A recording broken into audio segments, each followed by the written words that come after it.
In this video, I'll be showing you how to make a keypad door. This video may take quite some time, and I request that you please follow my steps very closely and do exactly as I do. The type of keypad door I will be making will be like the one that is behind me here. As you can see here, I have my door, here is my keypad, and here's my closing button. These are the three main parts of this interaction. Now, starting with the keypad, as you can see, if I just press every single button, it won't open. So let's see. If I do it like this, other way, won't open. Now if I do it this way, won't open. Other way. Nope. Random buttons maybe.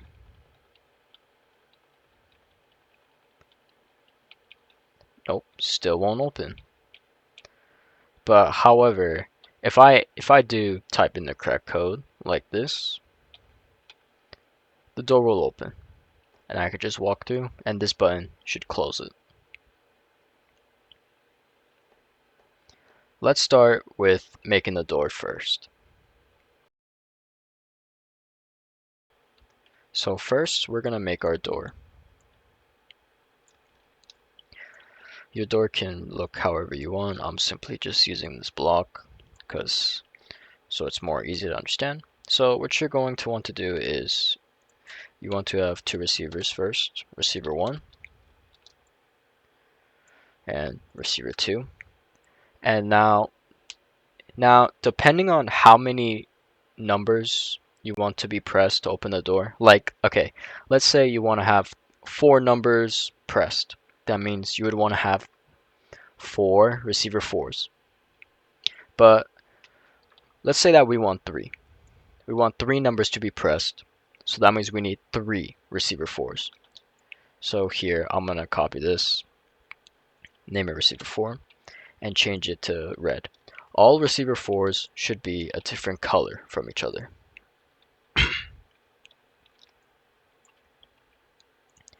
Red, yellow, and green. Now the next step is adding another receiver, a 5th one. And to differentiate it from the other ones, we'll color it black. And this is a logic gate, so it's a type 10 receiver. And this digit on the right has to be 2, because this makes this logic gate an AND receiver, meaning that all of these, it basically tells the door that if all of these are positive, then the door will open. But if one of them is negative, it won't open. But yeah, make sure that this digit on the right is 2.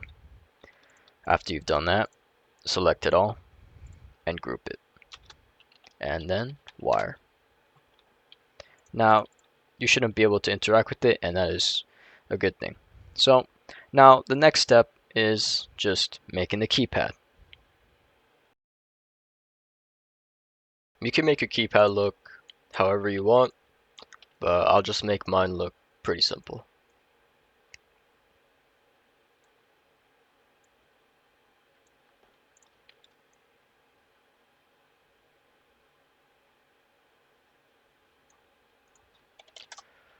Let's do this.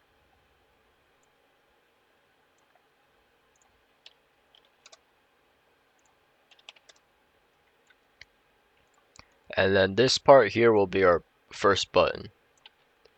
And then I'll do this. Change color.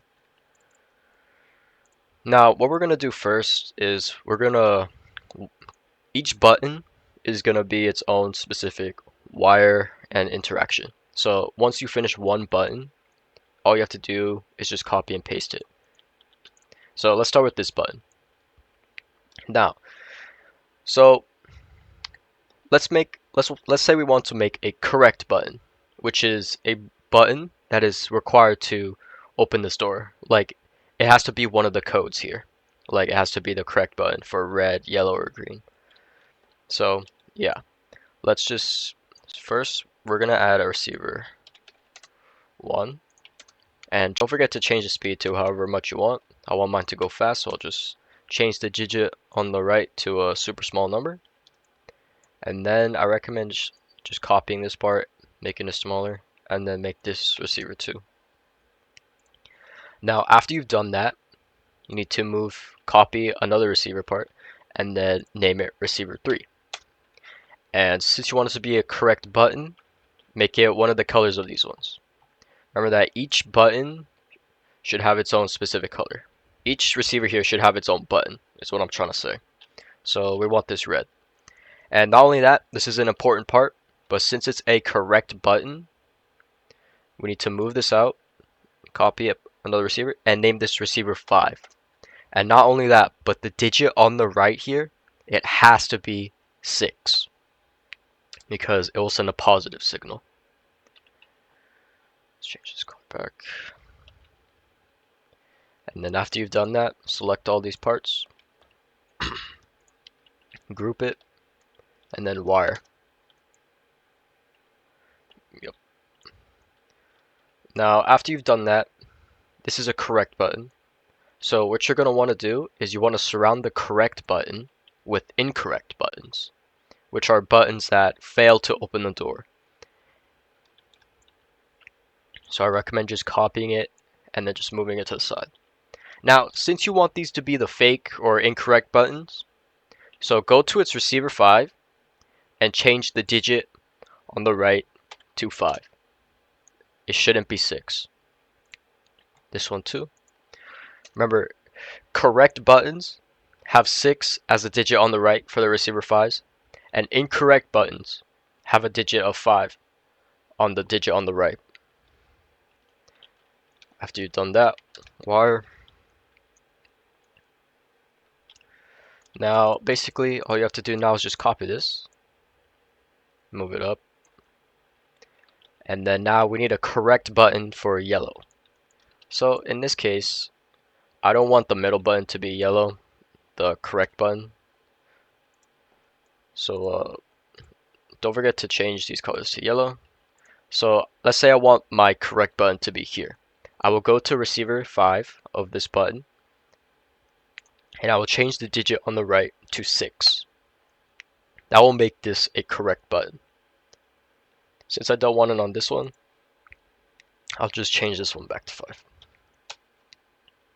But yeah, so now this is my correct button, and these two are incorrect. After you've done this, copy this, move it down.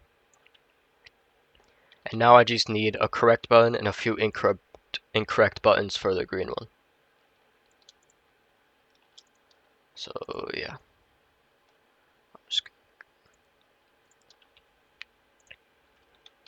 This now, let's say, yeah, we can leave this one as the correct button, because it has a receiver 5 with digit of 6 on the right.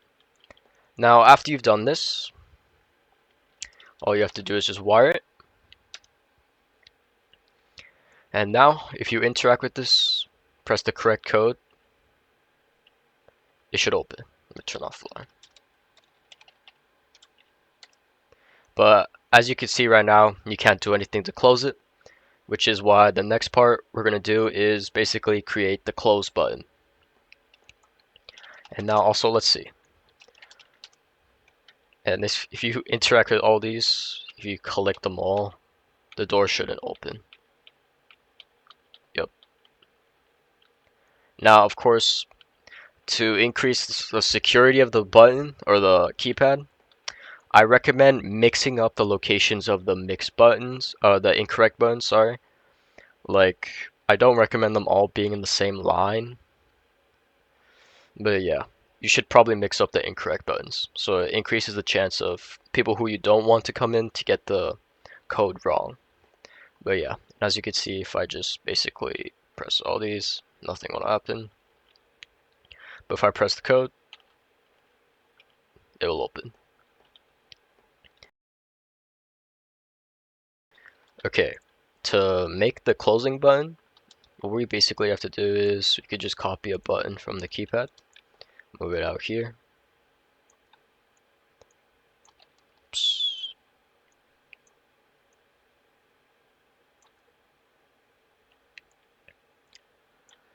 And of course you can make your closing button look however you want. But yeah. Now for the closing button, so notice how there's 3 receiver 4s here. Each of them are a different color. That means you're going to need to have 3 receiver 3s. So as you can see, we have one for yellow. So we're going to copy it. We need one for red. And then we need one for green. Now, since this is the closing door, we want this button to send a negative signal to all these. So we're going to go to its receiver 5 and make sure this digit on the right is 5. It's really important because this will basically tell this button to send negative signals for each of these receivers. After you've done this, you can wire it. Probably move it over here.